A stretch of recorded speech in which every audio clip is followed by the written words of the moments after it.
An ancient military communication system was in use during the American Revolution.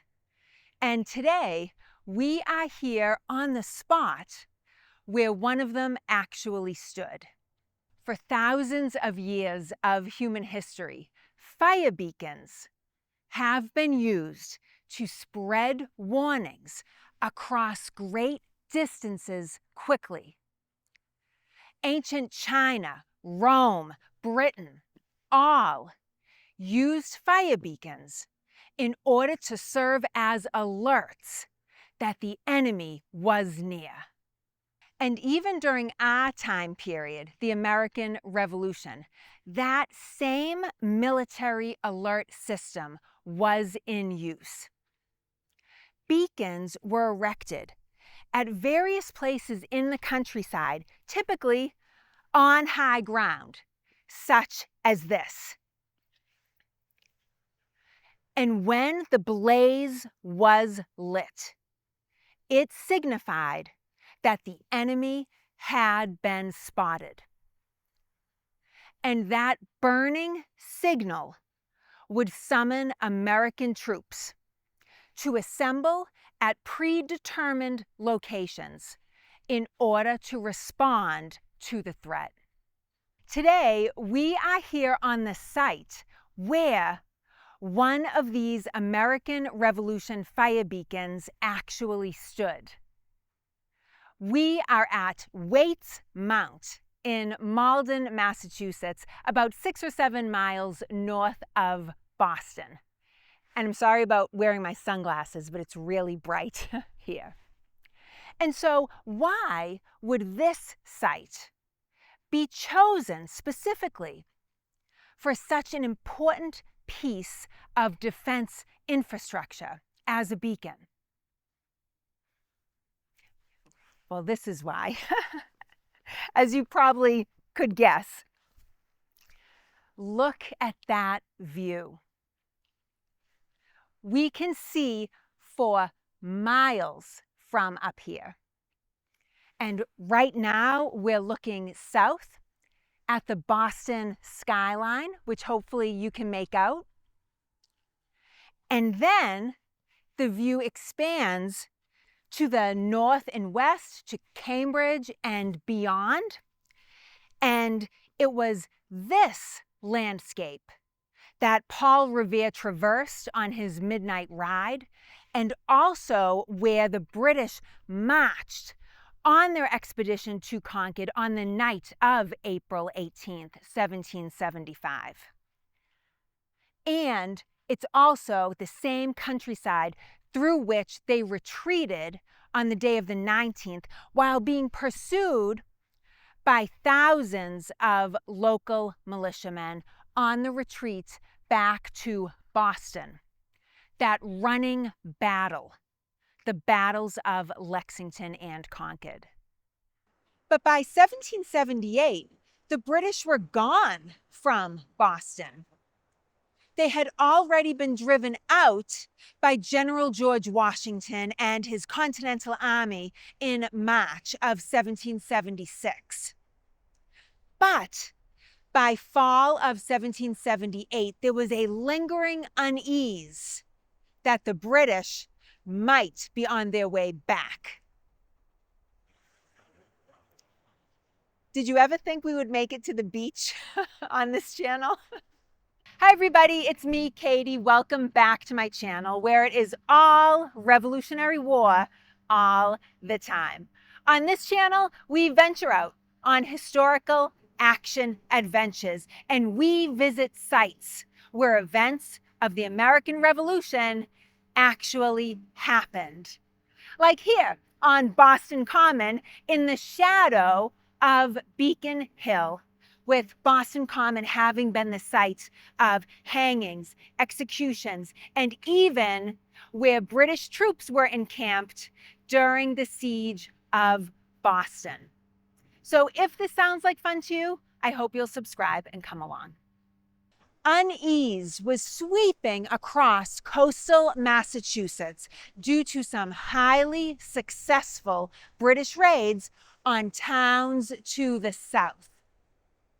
In September of 1778, British Major General Charles Grey, with 4,000 British troops, raided coastal Massachusetts towns, including New Bedford and even Martha's Vineyard, torching great numbers of buildings, supplies, and ships, and even making off with livestock and weapons.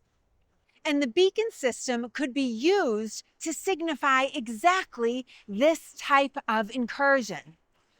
If British ships were spotted off the Massachusetts shoreline, the beacons could be immediately lit.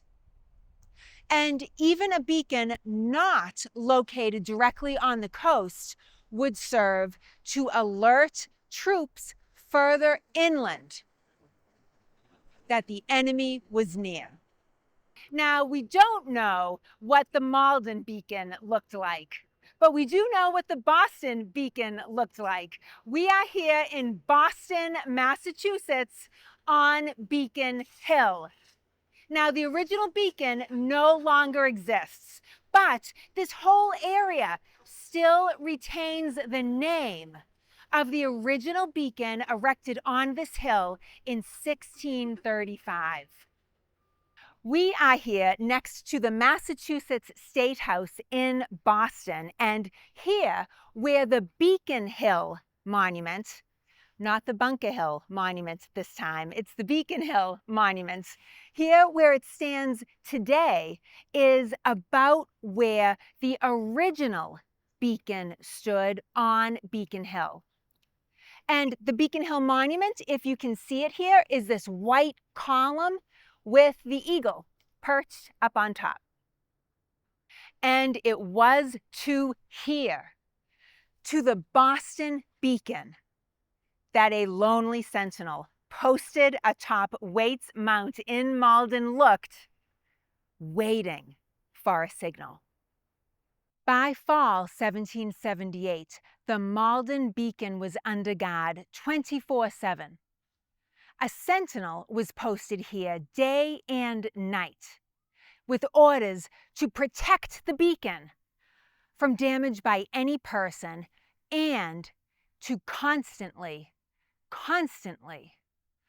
observe the Boston Beacon.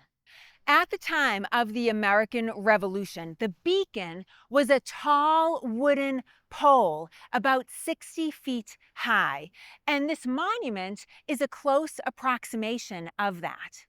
And suspended from the top of the beacon by a bracket or a mount would be a metal basket or a tray of some sort.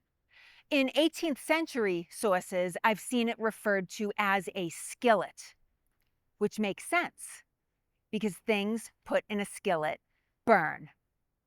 So to light the beacon, a barrel filled with a combustible material would be placed in the skillet. And so in the potential crisis of spotting the British offshore, a barrel probably filled with pine tar would be suspended from the top of the beacon and set ablaze. But the sentinel here at Waitt's Mount was under the strictest orders to never light the Malden beacon except in one circumstance.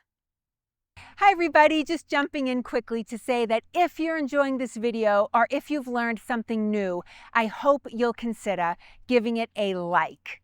Clicking the like button on YouTube tells YouTube that a viewer found a video to be of value and that there is an audience for in-depth Revolutionary War content, which I believe there is. You can also visit my website, allrevolutionarywar.com. I have a sign up just in case I ever send out an update or a newsletter, which I haven't done yet, but it's there if you're interested. Thank you so much for watching, and now back to Waitt's Mount.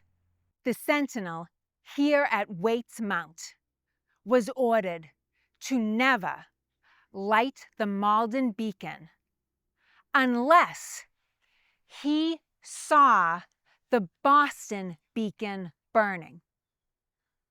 And only then could he light the Malden beacon. Upon seeing the Boston beacon burning, sentinels posted miles away would light their beacons, thereby playing their part in that ancient military communication system, the beacon network. And so this system meant that beacons erected miles apart would all light like a relay, relaying information, transmitting the signal that the enemy had been spotted and the troops must assemble to respond. Okay. Maybe the sentinel in 1778 stood on the very ledge that I'm standing on right now, eyes trained on Boston, looking for any hint of the Boston beacon ablaze. But in the end, it turns out that the Malden beacon was never lit. They had no occasion to light it. But they were ready. And I hope you're ready to watch this video. Thank you all so much for watching. See you in the next one.